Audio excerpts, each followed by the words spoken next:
So hi everyone, Devendra here and welcome back to our YouTube channel campus circuit. आज की video में हम AKTU first year का एक कॉमन सब्जेक्ट डिस्कस करेंगे जो है पीपीएस, जिसका सब्जेक्ट कोड है बीसीएस 101 एंड बीसीएस 201। ओके, तो इसकी यूनिट 2 हम आज पूरी तरह से कवर करेंगे। ओके, तो यूनिट 2 का यहाँ सिलेबस मेंशन है, ये है arithmetic expression and precedence, and second है हमारे सिलेबस में कंडीशनल ब्रांचिंग। ओके, तो सबसे पहले हम आते हैं कि इस यूनिट के 4 इंपॉर्टेंट टॉपिक जो क्वेश्चन है जो मतलब मोस्टली रिपीटेड हैं, और ये क्वेश्चन हमने प्रीवियस 10 ईयर के क्वेश्चन पेपर का प्रॉपर एनालिसिस करने के बाद यहाँ आपके लिए मेंशन किए हैं। ओके, तो अगर आप ये 4 टॉपिक कर लेते हैं, 4 क्वेश्चन, तो इतना तो मैं कह रहा हूँ कि कितना भी वर्स्ट केस हो, एक क्वेश्चन तो इससे आएगा ही आएगा। और अगर आपका लक बहुत अच्छा रहा तो आपके 3 भी इससे देखने को मिलेंगे, जिनमें से आपको 2 करने होंगे, क्योंकि सेक्शन सी में ऑप्शनल रहता है, उसमें एक ही करना होता है। ठीक,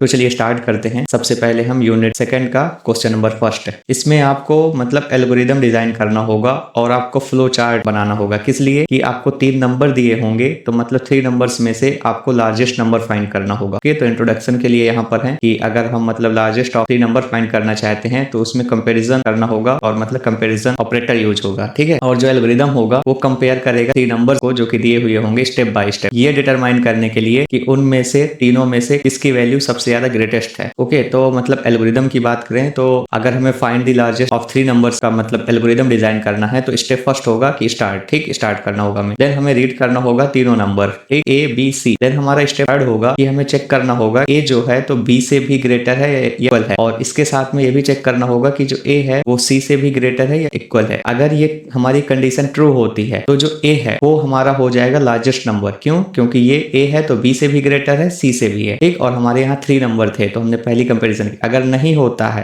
एल्स, ठीक, तो हम चेक करेंगे कि जो बी है वो क्या ए से भी बड़ा है और जो बी है वो क्या सी से भी लार्जेस्ट और इक्वल है। ठीक, अगर ये ट्रू होता है तो होगा बी, मतलब बी सबसे लार्जेस्ट नंबर होगा।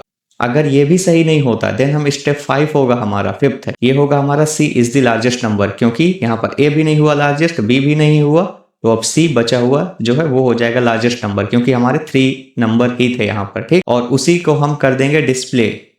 किस लिए? क्योंकि वो मतलब लार्जेस्ट नंबर के तौर पर उसको कर देंगे डिस्प्ले अपने मतलब एल्गोरिदम में। ठीक, और फिर 7th होगा हमारा फाइनल स्टॉप। ठीक, तो यहाँ स्टार्ट किए थे, फिर रीड किए थे नंबर, फिर चेक किए हैं 1 बाय 1, फिर बाद में अगर दोनों नहीं हुए हमारे लार्जेस्ट हम फाइंड कर पाए, मिल पाए हैं, तो जो थर्ड था उसको हम लार्जेस्ट कंसीडर कर दिए, क्योंकि वही होगा, क्योंकि बाकी तो 2 थे ही नहीं। ओके, तो अब इसका मतलब यहाँ पर दिए हुए है इस मतलब एल्गोरिदम को कैसे एक्सप्लेन करना होगा। तो इसमें मतलब रिलेशनल ऑपरेटर यूज हुए हैं कंपेयर करने के लिए वैल्यूज को। ठीक, फर्स्ट में क्या है कि नंबर ए को कंपेयर किया गया है बी एंड सी से। अगर ए हमारा लार्जेस्ट नहीं है देन हम बी को कंपेयर कर रहे हैं किससे? सी से। ठीक, और ये जो नंबर है एक ये मतलब सेटिस्फाई कर रहा है कंडीशन, किस लिए? कि मतलब ग्रेटर देन और इक्वल टू, ये जो 2 नंबर दिए हुए हैं उनसे या तो ग्रेटर है या तो इक्वल है। ठीक, इसीलिए उसको हम सिलेक्ट कर रहे हैं as the largest number. Okay, और यही जो मेथड है ये इंश्योर करता है accurate output for all possible input values. चाहे जितनी भी इनपुट वैल्यूज दे दी जाए उन सभी के लिए यही मेथड एक्यूरेट आउटपुट देता है। ठीक, क्योंकि एल्गोरिदम यही होता है कि वो उससे हमें मतलब एक्यूरेट आउटपुट मिले। ओके, तो आई होप ये आपको समझ आ गया होगा। इसका फ्लो चार्ट है यहाँ पर, तो देखिए ये मतलब सर्किल में हम स्टार्ट करेंगे और जो एंड भी होगा उसको भी सर्किल में मेंशन करेंगे। देन जो मतलब ये है तो यहाँ पर हमें डिटेल ये जो मतलब कंपैरिजन करनी है ये यहाँ मेंशन किया गया। देन को हमने मतलब पैरेललोग्राम में रखा। देन ये जो मतलब यस या नो की है कंडीशन यहाँ रही और यहाँ कंपैरिजन किया गया। इस आप फ्लो चार्ट को एक बार अच्छे से मतलब प्रिपेयर कर लीजिएगा, एक बार बना करके भी आप प्रैक्टिस कर लीजिएगा। ठीक है, ओके, तो जो मतलब ऊपर यहाँ पर हमने इसके स्टेप थे, इसी स्टेप को फ्लो चार्ट के तौर पर ऐसे में मतलब यहाँ किया जाएगा ड्रॉ। ठीक है, ये यहाँ स्टार्ट हुआ और एंड हुआ कैसे कैसे। ठीक है, यहाँ कंपैरिजन ही हुई है बेसिकली, आप लोग एक बार पढ़ लेंगे। देन इसका जो मतलब डिस्क्रिप्शन है तो देखिए स्टार्ट नोड जो है तो इनिशियलाइज कर दी क्या मतलब प्रोसेस को। देन जो इनपुट ब्लॉक है वो एक्सेप्ट कर रहे हैं 3 नंबर, ठीक, ए और बी एंड सी, और जो डिसीजन ब्लॉक है वो कंपेयर कर रहे हैं वैल्यूज को, और जो आउटपुट ब्लॉक है वो डिस्प्ले कर रहा है किसको? लार्जेस्ट नंबर को, और स्टॉप नोड क्या कर दे रहा है? जो प्रोसेस है उसको खत्म कर दे रहा है, एंड कर दे रहा है, स्टॉप कर दे रहा है। ठीक, ओके, तो इसके कंक्लूजन के लिए ये रहा है कि ये जो एल्गोरिदम है ये इफिशिएंटली क्या फाइंड कर रहा है, ये कर रहा है लार्जेस्ट ऑफ 3 नंबर, क्या यूज करके, सिंपल कंपैरिजन ऑपरेटर यूज करके। ठीक, ये मतलब इजी है इंप्लीमेंट करना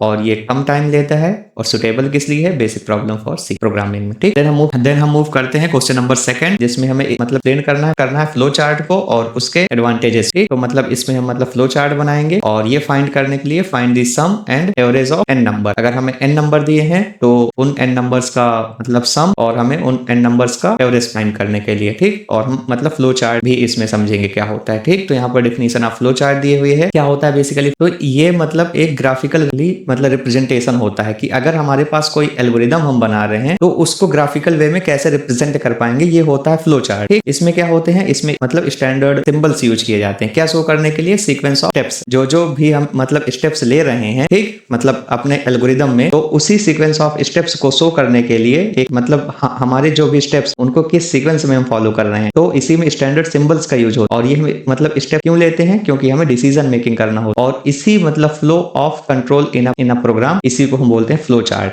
ठीक, ओके, तो इसमें फिर आते हैं कि जो सिंबल्स यूज होते हैं मतलब कॉमनली वो क्या क्या, एक मतलब ओवल शेप यूज होता है, ये कब होता है, हम टर्मिनल पे करते हैं। ठीक, जब हमें स्टार्ट या स्टॉप करना होता है। देखिए आपको यहाँ दिखा दूं, ये है ओवल सिंबल। ठीक, यहाँ पर स्टॉप था और यहाँ पर स्टार्ट था, तो स्टार्टिंग और जो एंडिंग है हमारे फ्लो चार्ट की वो होगी ओवल शेप। एंड देन जो है पैरेललोग्राम, ये इनपुट एंड आउटपुट के लिए होता है और ये रीड करता है और मतलब डिस्प्ले करता है क्या, डेटा को। ठीक, देन जो रेक्टेंगल में है ये मतलब हम यूज करते हैं इसको किस लिए, मतलब प्रोसेस को डिनोट करने के लिए। ठीक, इसमें मतलब कैलकुलेशन और असाइनमेंट ऑपरेटर वगैरह यूज होते हैं। ठीक, देन आता है डायमंड, तो डायमंड होता है डिसीजन के लिए। ठीक, इसमें क्या होता है, इसमें कंडीशन चेकिंग होती है कि ए है तो ये ग्रेटर है कि मतलब लेस देन है, ये सब। ठीक, जो मतलब एरो यूज करते हैं वो किस लिए होती हैं, वो होती हैं फ्लो लाइन, मतलब वो डायरेक्शन ऑफ फ्लो मेंशन करती हैं कि जो एल्गोरिदम है वो मतलब किस डायरेक्शन में फ्लो हो रहा है, कैसे वर्क कर रहा है। ठीक, इसके मतलब एडवांटेजेस क्या होते हैं फ्लो चार्ट के, ये होता है easy to understand and visualize the logic. Okay, ये हेल्प करता है किसमें, कि जितने मतलब एरर हो वगैरह हो रहे हैं उनको हम डिटेक्ट कर लें और उनको डिबग कर लें। ठीक, और ये एक्ट करता है कैसे, मतलब ये एक्ट करता है ब्लूप्रिंट फॉर किसके लिए, मतलब प्रोग्राम राइटिंग के लिए, कि जब हम मतलब प्रोग्राम राइट कर रहे हैं उसके पहले हमारे पास एक मतलब बन जाए ब्लूप्रिंट कि वो कैसे प्रोग्राम हम लिखेंगे। ठीक, उसके पहले हमें आइडिया लग जाए बेसिक कि उसका फ्लो कैसे होगा प्रोग्राम का। ओके, ये इंप्रूव करता है कम्युनिकेशन बिटवीन किसके, मतलब प्रोग्रामर एंड यूजर के बीच में, और मेक्स प्रोग्राम डॉक्यूमेंटेशन इजियर। अगर किसी भी प्रोग्राम की डॉक्यूमेंटेशन होगी ना, कि अब कुछ अगर प्रोग्राम कर रहे हैं तो उसकी डॉक्यूमेंटेशन होगी कैसे कैसे हो रहा है, उसको इजियर बनाता है क्योंकि ज्यादा नहीं लिखना पड़ता है। हमारे पास मतलब ग्राफिकल एक रिप्रेजेंटेशन होता है जिससे जो मतलब प्रोग्रामर है और जो यूजर है वो मतलब इजिली उस चीज को समझ पाएंगे और मतलब विजुलाइज कर पाएंगे। ठीक, ओके, देन इसके मतलब देन जो हमारा सेकंड पार्ट है इस क्वेश्चन का, कि हमें मतलब फ्लो चार्ट बनाना था और फाइंड करना था sum and the average of numbers. Okay, अगर हमें n नंबर्स दिए हुए हैं तो उनका सम एंड उनका हमें एवरेज फाइंड करना होगा। ठीक, इसके लिए हमें यहाँ पर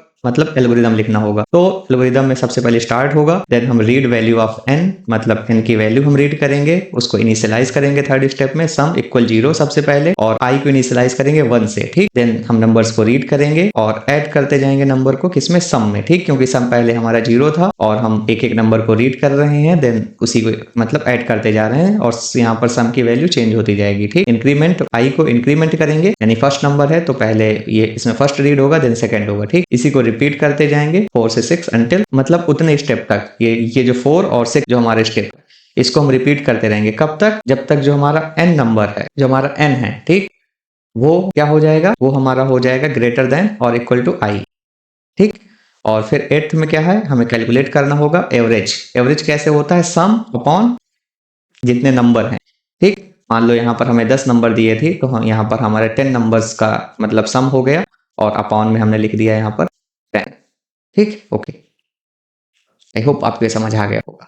ठीक, और फिर मतलब हम कर देंगे डिस्प्ले क्या, sum and the average of n number, और फिर स्टॉप कर देंगे। ठीक, इसका एक्सप्लेनेशन यहाँ दिया हुआ है कि इसमें बेसिकली क्या यूज हो रहा है, इसमें लूप यूज हो रहा है रीड करने के लिए n नंबर। ठीक, और each number is added to the variable sum, यहाँ पर हमने वेरिएबल असाइन किया था क्या, सम। ठीक, इसकी वैल्यू चेंज हो रही है ना, इसलिए ये हो गया variable. Okay, after reading all number average is calculated, सभी नंबर्स को रीड करने के बाद एवरेज कैलकुलेट कर दिया जाएगा, देन उसको हम डिवाइड कर देंगे सम बाई n। ओके, उस सम को मतलब n से, और फाइनली क्या होगा, both sum and average are displayed, और फाइनली जो मतलब एवरेज ऑफ n नंबर है and sum of n number है वो हो जाएगा डिस्प्ले कहाँ, स्क्रीन पे, या जो हमारा एल्गोरिदम होगा वहां से आउटपुट मिल जाएगा। ओके, तो हमने ये क्वेश्चन नंबर 2 भी समझ लिया। इसमें फ्लो चार्ट आता है, तो देखिए ये ओवल शेप था। ओवल शेप स्टार्टिंग के लिए यूज होता है और एंडिंग के लिए यूज होता है, ठीक। और बाकी ये थे कैसे कैसे वर्क कर रहा है। इनपुट दिए गए ABCDE, उन सभी का टोटल लिया गया और मतलब एवरेज के लिए होता है टोटल अपॉन नंबर ऑफ, मतलब n नंबर थे तो यहाँ 5 थे क्योंकि ABCDE 5 थे, ठीक। देन उसको डिस्प्ले कर दिया एवरेज और एंड कर दिया, ठीक। यहाँ पर फ्लो चार्ट का डिस्क्रिप्शन है, तो वही है कि इनपुट n लिया गया और मतलब लूप का इसमें एग्जीक्यूशन हुआ n टाइम्स और सम को अपडेट करते गए हर एक इटरेशन में जितनी बार रिपीट करते गए हैं हम, ठीक। और इसमें एवरेज जो है तो कैलकुलेट किया गया हर एक लूप को कंप्लीट करने के बाद, ठीक। आफ्टर लूप का कंप्लीशन जब कंप्लीट हो गया तो उसके बाद में एवरेज कैलकुलेट हो गया, आउटपुट डिस्प्ले हो गया सम एंड द एवरेज। ओके, इसका कंक्लूजन यहाँ लिखा हुआ है कि जो फ्लो चार्ट होता है वो एक मतलब clear and systematic way to represent program logic. जो भी मतलब प्रोग्राम का लॉजिक है उसको सिस्टमेटिक और मतलब क्लियर वे में रिप्रेजेंट करने के लिए फ्लो चार्ट का यूज करते हैं। Using a flow chart make the algorithm easy, algorithm को इजी बना सकते हैं अंडरस्टैंडिंग एंड इम्प्लीमेंट, और एल्गोरिदम को इजिली हम इम्प्लीमेंट भी कर सकते हैं और समझ भी सकते हैं, ठीक। किसके हेल्प से? फ्लो चार्ट की हेल्प से। क्योंकि फ्लो चार्ट क्या होता है? फ्लो चार्ट एक तरीके से ब्लूप्रिंट होता है। ओके, किसके लिए? यूजर के लिए भी और मतलब प्रोग्रामर के लिए भी, ठीक। देन हम मूव करते हैं क्वेश्चन नंबर 3। तो क्वेश्चन नंबर 3 है हमारा, ये कह रहा है state the desirable characteristic of N algorithm, ठीक। मतलब एल्गोरिदम की क्या क्या कैरेक्टरिस्टिक्स होनी चाहिए और एक हमें एल्गोरिदम लिखना होगा क्या फाइंड करने के लिए? Find the sum of a digit of a given number, ठीक। जो भी हमें गिवन नंबर होंगे उनका सम फाइंड करने के लिए हमें हमें क्या लिखना होगा? हमें लिखना होगा ये एल्गोरिदम, ओके। तो हम इंट्रोडक्शन की बात करें तो मतलब एल्गोरिदम क्या होता है? And algorithm is step by step procedure used to solve a program to solve a problem in a finite number of steps, ठीक। मतलब एक जो एल्गोरिदम होता है वो बेसिकली मैं आपको बता दूं, ठीक। ये हमारा एल्गोरिदम, ठीक। एल्गोरिदम क्या होता है? स्टेप बाय स्टेप प्रोसीजर होता है। किस लिए? किसी भी प्रॉब्लम को सॉल्व करने के लिए इन फाइनाइट नंबर ऑफ स्टेप, मतलब उसके फाइनाइट नंबर ही होंगे, ये नहीं कि इनफाइनाइट नंबर तक हम करते जा रहे हैं और हमारी प्रॉब्लम सॉल्व नहीं हुई। तो स्टेप बाय स्टेप प्रोसीजर होता है किस लिए? किसी एक प्रॉब्लम को सॉल्व करने के लिए in a finite number of steps, ठीक। उसके फाइनाइट नंबर ऑफ स्टेप्स होने चाहिए, इनफाइनाइट नहीं होंगे कि वो सॉल्व ही नहीं हो पा रही है, ठीक। और एक मतलब गुड जो एक हम मतलब एल्गोरिदम मानते हैं वो सेटिस्फाई करनी चाहिए मतलब सर्टेन ये जो कैरेक्टरिस्टिक्स हैं, क्या इंश्योर करने के लिए कि वो करेक्ट है मतलब सही है और इफिशिएंट है, कि वो मतलब इफिशिएंटली वर्क कर रहा है, किसी भी प्रॉब्लम को सॉल्व कर पा रहा है, कोई भी जो मतलब एल्गोरिदम हम यूज कर रहे हैं, ओके। तो उसके लिए जो कैरेक्टरिस्टिक्स हैं, तो कैरेक्टरिस्टिक्स में है इनपुट, मतलब इनपुट लिया जाएगा। देन यहाँ पर जो एल्गोरिदम है तो ये एक्सेप्ट करेगा 0 और मोर इनपुट, ठीक। तो कोई भी एल्गोरिदम है तो या तो वो 0 में इनपुट होंगे या तो 0 से ज्यादा हो सकते, ठीक। ये डिफाइन होने चाहिए। आउटपुट जो है तो वो एटलीस्ट 1 इनपुट आउटपुट, तो कोई एक आउटपुट वहां से निकलना चाहिए। और जो मतलब डिफाइनाइटनेस है तो जितने भी स्टेप हैं तो मतलब क्लियर होने चाहिए, प्रिसाइज होने चाहिए एंड अनएम्बिगुअस होने चाहिए। फाइनाइटनेस है, इफेक्टिवनेस है एंड जनरलिटी, ओके। तो चलिए ये हमने यहाँ कवर कर लिए। और मतलब algorithm to find sum of digit a number, ठीक। हमें एक एल्गोरिदम फाइंड लिखना है, क्या फाइंड करने के लिए? Sum of digit of N number, N number की डिजिट होगी का हमें सम फाइंड करना होगा, ठीक। तो सबसे पहले स्टार्ट होगा, देन रीड करेंगे नंबर को और सेट हम सम, यहाँ पर एक वेरिएबल असाइन करेंगे उसको 0 से। देन हम व्हाइल यूज करेंगे जिसमें n जो है तो हमारा 0 से बड़ा होना चाहिए, इसको रिपीट करते रहेंगे, किसको? 5th और 7th हम स्टेप, ठीक। और सम यहाँ पर और उसमें हम डिजिट को ऐड करते रहेंगे, ठीक, सम पे। तो फिर डिस्प्ले फाइनल हमारा सम हो जाएगा और स्टॉप कर देंगे, ठीक। इसका यहाँ पर मतलब एक्सप्लेनेशन लिखा हुआ है कि जो एल्गोरिदम है एक्सट्रैक्ट कर रहा है last digit of number using क्या मतलब मॉडुलस ऑपरेटर। यहाँ देखो हमने मॉडुलस ऑपरेटर यूज किया है, तो हमने डिजिट कोई भी डिजिट मान लो हमने यहाँ पर लिख दिया 128, तो इसके लिए हमारा यहाँ n था तो n डिवाइड बाई अगर हम यहाँ मतलब मॉडुलस यूज करके 10 कर रहे हैं तो सबसे पहले लास्ट डिजिट एक्सट्रैक्ट होगी, जो कि लास्ट डिजिट है यहाँ पर कौन सी है? 8, ठीक। तो ऐसे ऐसे मतलब यहाँ से जो लास्ट से मतलब एक्सट्रैक्ट होनी शुरू होंगी और फिर वही जो डिजिट है वो सम पे ऐड होती जाएंगी एक, ठीक। और फिर फाइनल हमें सम की वैल्यू मिल जाएगी, ठीक है। हाँ, इसका एक्सप्लेनेशन यहाँ है। तो फिर डिजिट जो है ऐड करते जाएंगे हम सम पे और जो मतलब रिड्यूस होती जा रही है, removing the last digit using division का यूज करके हम लास्ट डिजिट एक एक निकालते जा रहे हैं। इस प्रोसेस कंटिन्यू तब तक कंटिन्यू रहेगी जब तक जो हमारा नंबर था वो 0 नहीं हो जाएगा, ठीक। और फिर सम ऑफ ऑल डिजिट को हम क्या कर देंगे? डिस्प्ले कर देंगे। और फ्लो चार्ट की बात करें तो फ्लो चार्ट स्टार्ट होगा, इनपुट नंबर लेंगे, लूप की चेकिंग होगी, लूप की चेकिंग, ठीक। लूप यहाँ पर देखो मैं बता दूं यहाँ पर व्हाइल लूप लगा हुआ है ना। देन हम एक्सट्रैक्ट करेंगे डिजिट को और उसको ऐड करते जाएंगे किसमें, सम वेरिएबल पे, और रिड्यूस हो जाएगा हमारा नंबर। देन हम फाइनली डिस्प्ले कर देंगे सम को और स्टॉप कर देंगे अपने एल्गोरिदम। ओके, इसका कंक्लूजन क्या था कि जो एल्गोरिदम है वो इसने इफिशिएंटली कैलकुलेट किया किसको, सम ऑफ डिजिट जो कि नंबर दिए गए थे, क्या मतलब सिंपल अरिथमेटिक ऑपरेशन का यूज करके। ठीक, ये सेटिस्फाई कर रहा है जितने भी मतलब डिजायरेबल कैरेक्टरिस्टिक्स हैं एक गुड एल्गोरिदम की, और ये इजी टू इम्प्लीमेंट भी है किसमें, किसी भी प्रोग्रामिंग लैंग्वेज में, मतलब सी में, क्योंकि बेसिकली हम यहाँ सी पढ़ रहे हैं। ठीक, ओके, फिर हम मूव करते हैं क्वेश्चन नंबर 4 में, जो हमारा लास्ट क्वेश्चन है इस यूनिट सेकंड का, जो मोस्ट इंपॉर्टेंट है, ये भी माना जाता है। ठीक, हाँ ठीक है, तो अगर आप ये चारों क्वेश्चन कर रहे हैं ना तो एकदम अच्छे से करिएगा। ठीक, ये नहीं कि आप ऊपर ऊपर से पढ़ के चले गए और फिर कह रहे कि भैया वो तो क्वेश्चन हम नहीं कर पाए, तो ऐसा नहीं है, अच्छे से करके जाओगे तो इसी तरीके का सिमिलर क्वेश्चन कोई और भी आ गया तो उसका प्रोग्राम और उसका एल्गोरिदम आप डिजाइन कर पाओगे। ओके, तो चलिए अब हम मूव करते हैं अपने क्वेश्चन नंबर 4 में। तो क्वेश्चन नंबर 4 है में डिफरेंशिएशन लिखना है किसके, एल्गोरिदम एंड प्रोग्राम के बीच में विद यूजिंग सुटेबल एग्जांपल, एक सुटेबल एग्जांपल का यूज करके। ठीक, तो इंट्रोडक्शन में बात करें तो मतलब प्रॉब्लम सॉल्विंग एंड प्रोग्रामिंग में जो एल्गोरिदम है एंड जो प्रोग्राम है ये बहुत ही मतलब क्लोजली रिलेटेड टर्म्स हैं, बट दोनों सेम नहीं है, क्योंकि एल्गोरिदम जो है तो ये रिप्रेजेंट करता है लॉजिक ऑफ सॉल्यूशन, कि कोई भी सॉल्यूशन है तो उसका लॉजिक क्या होगा। ठीक, लेकिन जो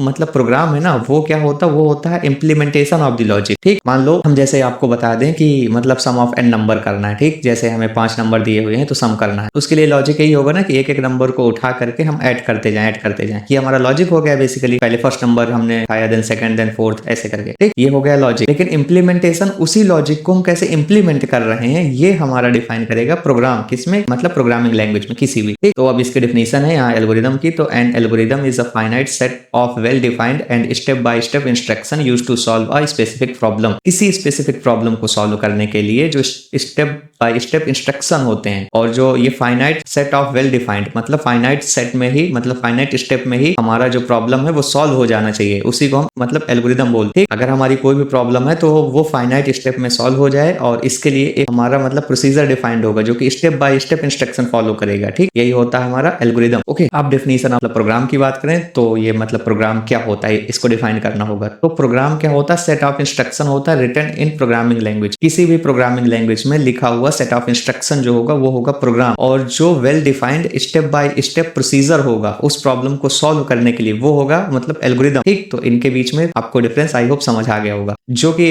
अब देखिए यहाँ मतलब प्रोग्राम की बात करें जो कि एग्जीक्यूट होता है कंप्यूटर के थ्रू किसी भी स्पेसिफिक टास्क को परफॉर्म करने के लिए। ठीक है, ये लॉजिक होता है, और इसी लॉजिक को परफॉर्म करने के लिए हम किसी प्रोग्राम का यूज करते हैं, किसी एक लैंग्वेज। ठीक, तो डिफरेंस की बात करें मतलब एल्गोरिदम और प्रोग्राम के बीच में, तो बेसिक डिफरेंस। ठीक, यहाँ पर ये बेसिस लिखे हुए हैं, किस किस बेसिस में हम डिफरेंस कर रहे हैं, यहाँ पर एल्गोरिदम है, यहाँ पर प्रोग्राम है। ठीक, तो जो नेचर होता है ये लॉजिकल सोल्यूशन होता है, क्या जो मतलब एल्गोरिदम होता है, इसी का इंप्लीमेंटेशन ऑफ लॉजिक कहलाता है प्रोग्राम।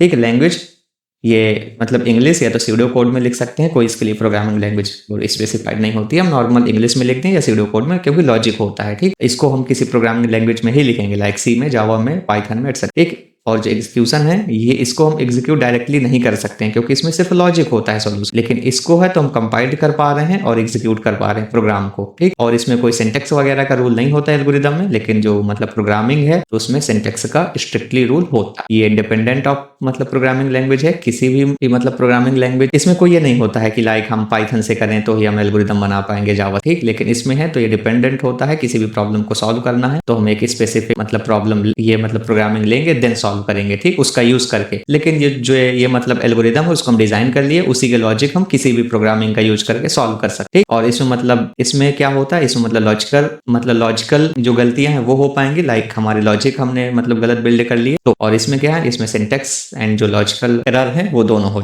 जाते हैं, क्योंकि सिंटेक्स भी इसमें मतलब स्ट्रिक्टली फॉलोड होना चाहिए, और जो लॉजिकल एरर्स हैं उसका भी हमें ध्यान रखना पड़ेगा, लेकिन इसमें लॉजिकल एरर ही होते हैं। ठीक, एल्गोरिदम में। देन हम आते हैं पर्पस। तो इसका पर्पस क्या होता है, किसी सॉल्यूशन का मतलब प्लानिंग बनाने में हेल्प करता है, और ये जो प्रोग्राम है ये हेल्प करता है आउटपुट निकालने में। ठीक, और एल्गोरिदम है तो ऐड टू नंबर के लिए एल्गोरिदम हमने देखो कहा ना, ये मतलब बेसिक इंग्लिश में लिखे हुए हैं या सीडो कोड है। ठीक, तो सबसे पहले स्टेप होगा स्टार्ट करना, लाइक हम 2 नंबर को ऐड करना है तो दोनों नंबर को सबसे पहले रीड करेंगे, देन कैलकुलेट करेंगे, कैलकुलेट के लिए सम हम वेरिएबल असाइन करेंगे, और इसमें a प्लस बी हम दोनों को रख देंगे, और इन्हीं का डिस्प्ले सम हो जाएगा और उसको स्टॉप कर देंगे। ठीक, अब इसको हम मतलब प्रोग्राम की बात करें तो प्रोग्राम राइट करने के लिए सी में 2 नंबर्स। ठीक, तो आपका ये हो गया hash include studio dot H, then int हो गया मेन, ऐसे हमने यहाँ इंटीजर में असाइन किया, देन यहाँ पर a एंड b है, और यहाँ 3, ठीक है। ए और बी हमारे नंबर थे, सम हमने यहाँ पर एक वेरिएबल लिया, ठीक। यहाँ पर स्कैन किया और फिर इसको सम किया और फिर प्रिंट कर रहे हैं सम को, और फिर फाइनली हमने वैल्यू को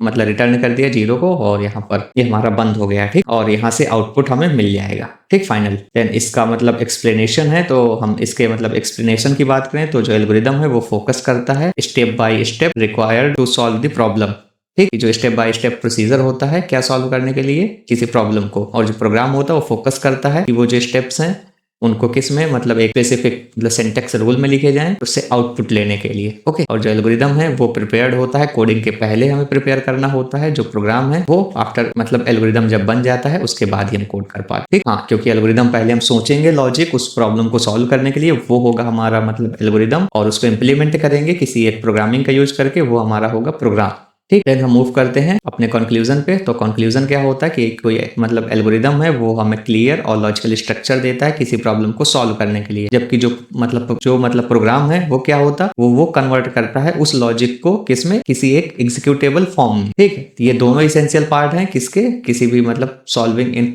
मतलब प्रॉब्लम, ठीक। अगर हम मतलब प्रॉब्लम को सॉल्व करना चाहते हैं प्रोग्रामिंग में तो ये दोनों इसेंशियल पार्ट, ठीक, ओके। तो हमने इस वीडियो में अपने यूनिट 2 के मोस्ट इंपॉर्टेंट 4 क्वेश्चन यहाँ कवर किए हैं, तो आप लोग इसको अच्छे से पढ़ लीजिएगा, भले ही 2x में इस मतलब लेक्चर को देखिएगा, एक बार फिर से चाहे देख लीजिएगा। आपको नोट्स डाउनलोड करनी है तो ये नोट्स आपको टेलीग्राम चैनल में मिल जाएगी, और टेलीग्राम चैनल की लिंक हमने डिस्क्रिप्शन बॉक्स में मेंशन कर रखी है। आने वाले टाइम में हम आपके पीपीएस का यूनिट 3, 4 और 5 भी अपलोड करने का ट्राई करेंगे, ओके। और तो चलिए इस वीडियो को आप अपने बैचमेट्स के साथ भी शेयर कर दीजिएगा ताकि वो लोग भी कम टाइम में अच्छा पढ़ के अच्छे मार्क्स ला सकें, ठीक। तो चलिए मिलते हैं नेक्स्ट वीडियो में, तब तक के लिए बाय बाय।